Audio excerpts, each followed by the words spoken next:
ሄሎ ደስ የሚል ቀን ለእናንተም ደስ የሚል ቀን ይሁንላችሁ። እግዚአብሔር ይመስገን። ዛሬ እስቲ ትንታኔ ከተሰጠባቸው ጠቅላያችን ካሉት ነገር ተነስቼ ነው የማወራው። አንድ ደስ የሚለኝ ቴዲ ከገጠመው ግጥም ትንሽ ልበላችሁ። ተኩላ ተኩላ እውነት ተደብቃ አይቀርም መውጣቷ ጊዜዋን ጠብቃ ይላል።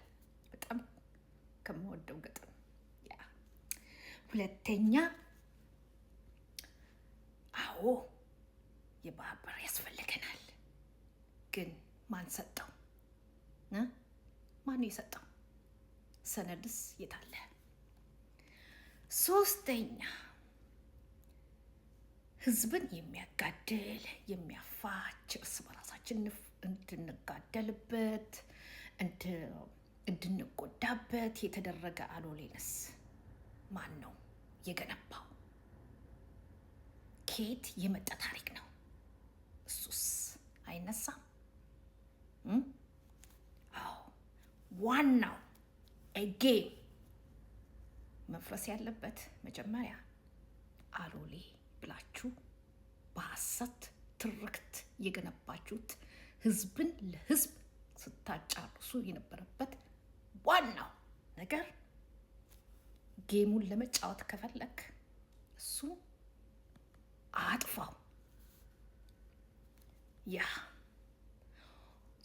አራተኛ፣ ጌሟን ለመጨበጥ ወይም ታሪክን ለመስራት ከፈለክ ብሔር ብሔረሰቦች መብት ይጠበቅ። ስፔሻሊ አማራው።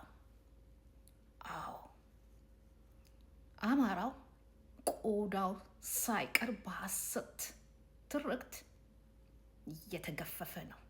ያ ይሄ ፖለቲካ አይደለም፣ ዘርም አይደለም፣ እውነት የያዘች ታሪክ ናት። ያ እያለፍንበት ያለው በማናቀው ጉዳይ እየታረድን ያለንበት ጉዳይ ነው። ያን ከተጫወትክ ታሪክ ትሰራለህ ብዬ ገምታለሁ። አይሆፕ ይጠቅማል ብዬ ገምታለሁኝ። አይሆፕ ታሪክን ትሰራለህ ብዬ ገምታለሁ። ያ ኦኬ ባይ